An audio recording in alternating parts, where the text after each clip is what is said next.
할렐루야.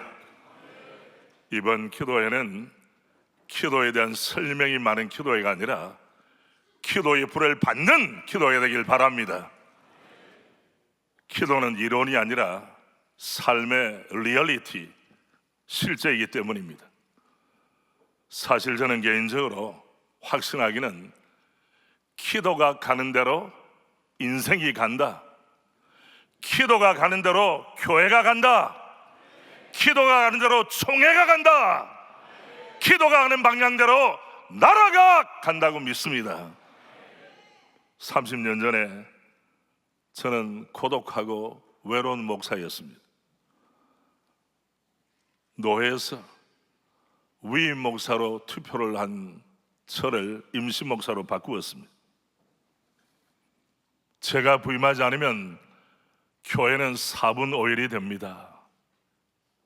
제가 결단했습니다. 주의 뜻이라면 가자. 목사가 꽃길을 걸으려고 사명길을 가는가? 홍해 같은 장애물도 있었습니다. 태산 같은 장벽도 있었습니다. 저와 제 아내는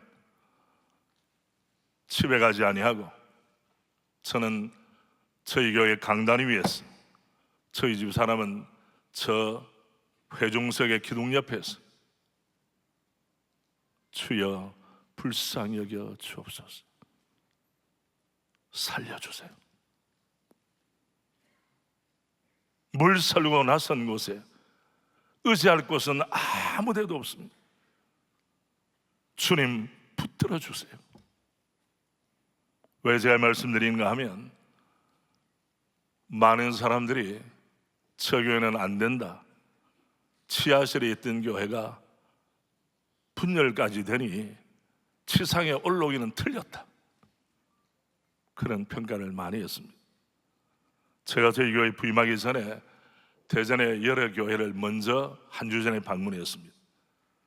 제가 이 교회에 부임하게 되었습니다 하니까 그때 규모도 크고 훌륭한 목사님들이 저를 바라보면서 젊은 목사 안 됐다 하는 마음으로, 어떤 분은 제 손을 꼭 잡아주시고 어떤 분은 예수님, 목자 예수님 그림을 저에게 주기도 했습니다. 하나님의 은혜 가운데 세월이 지났습니다. 제가 고백한 대로 저희 교회는 우리 장로님들과 목회자의, 성도들의 기도가 가는 대로 여기까지 이른 줄로 믿습니다. 기도는 이론이 아닙니다. 특별히 저는 소망하기를, 주님, 저희 교회가 대전에 있으니 대전의 교회들에게 복이 되게 하옵소서. 우리 합동교단에 속해 있으니 우리 교회가 투통거리가 아니라 합동교단의 은혜와 복이 되게 하옵소서.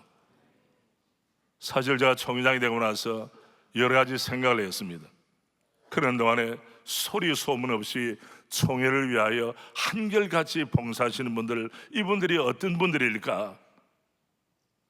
마음속에 떠오르는 것이, 세례자 헌금 제도가 시행된 이후에 처음부터 작년 회기까지, 올해는 아직 헌금하지 않은 교회가 있으니 그 교회를 격려하는 것이 옳지 않겠느냐. 제가 마음에 처음에 10년 생각하다가 20년을 하고 직원들이 하는 말씀이, 총회장님, 아예 24년 원년부터 시작하는 것이 좋지 않겠습니까? 할렐루야. 그래서 24년을 통틀었어요. 하나님께서 부족한 종의 교회도 은혜를 주셔서 총회 언저리에서 총회를 섬길 수 있는 기회와 심증만이 아니라 물증을 가지게 되었습니다. 이 모든 것이 기도의 열매요 응답인 줄 믿습니다. 갈라진 마음이 하나가 되었습니다. 당회를 하면 장로님들이 안 와요. 장로님을 모시러 갔던 장로님까지도 안 와요. 때로는 저 혼자서 한참 목양실에서 있다가 터덜터덜 걸어 집으로 돌아온 기억도 새롭습니다. 저의 하나님은 예레미야의 하나님, 예레미야가 외치는 이스라엘의 소망이신 여호와여, 저는 확신합니다. 오늘 이 자리에 기도하기 위하여, 마음을 모으기 위하여 하나님의 기적을 소망하며 이 자리에 오신 모든 분들 동일하게 우리 인생의 소망은 여호와 하나님인 줄로 믿습니다. 우리 교회의 소망은 여호와 하나님인 줄 믿습니다. 우리 총의 유일한 소망도 하나님 아버지이십니다. 우리가 어디에서 기웃거릴 수가 있겠습니까?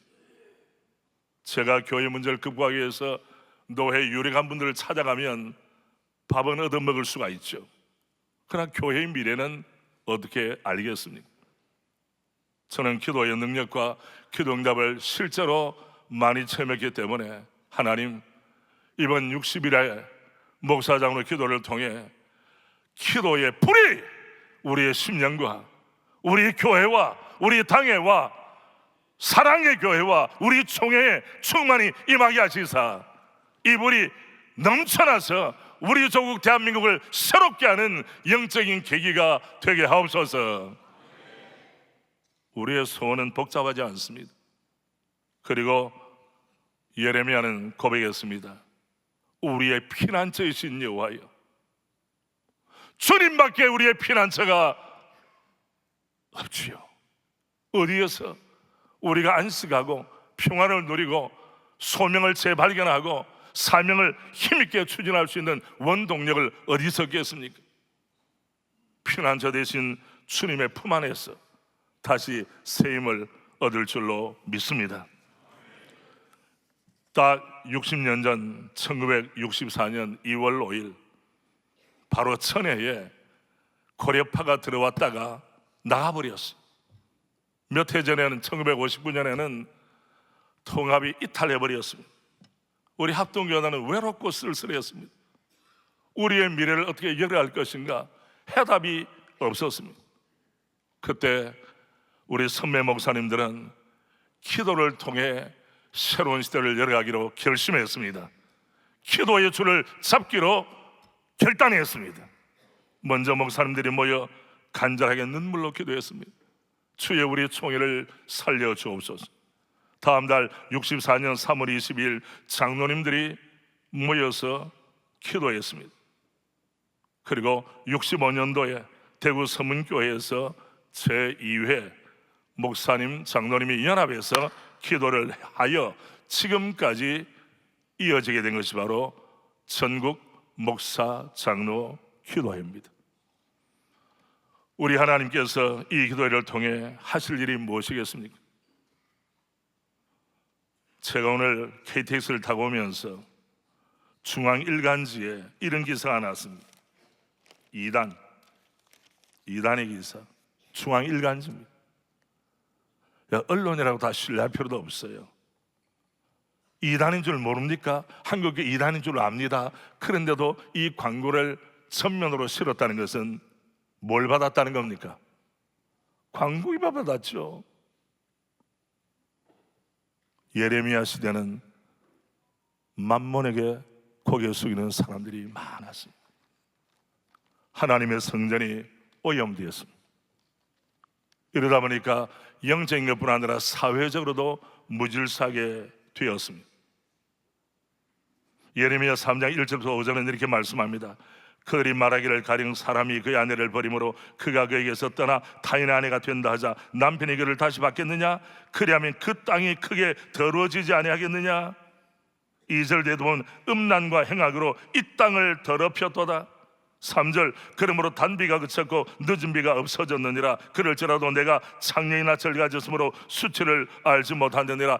영적인 무감각의 시대가 바로 여러분과 제가 사는 시대, 예레미야 선지자의 시대와 동일한 것입니다. 영계가 혼란스럽습니다. 정치계는 더 말할 것이 없습니다. 사회적으로 중학교, 고등학교 학생들까지 성정체성을 상실하고 도박에 중독된 아이들이 점점 늘어가고 있습니다. 저출산의 문제 때문에, 인구 문제 때문에 대한민국의 미래가 과연 있을까 걱정하는 소리가 교회 안에서뿐 아니라 교회 밖에서도 높아지고 있습니다. 이런 때에 여러분과 저는 예레미야의 심령으로 우리 조국 대한민국의 유일한 소망은 주님밖에 없습니다. 회복하는 은혜가 있기를 주님의 이름으로 축복합니다. 우리가 주님께 부르짖을 때 주께서 길을 열어주실 줄로 믿습니다. 선지자의 마음 중심에는 이스라엘의 소망이신 여호와 하나님에 대한 신뢰가 충만했습니다.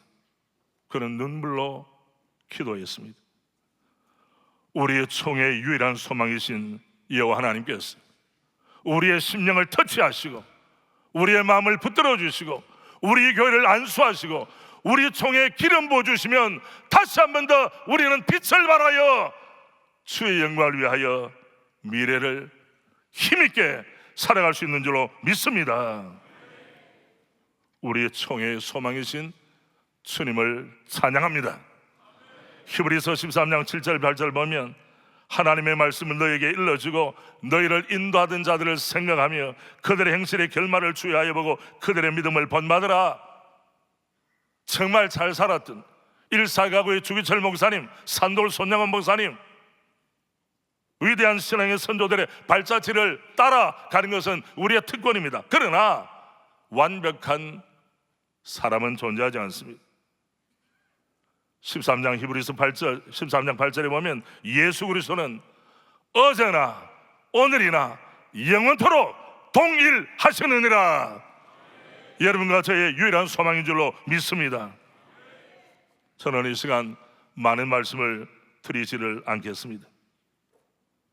우리의 총의 과거의 소망이셨던 주님, 동시에 우리의 대한민국의 과거의 소망이시던 주님, 저는 외관을 갈 때마다 낙동강 전투의 치열함을 가슴 깊이 담기 위해서 거기에 평화기념관을 방문합니다.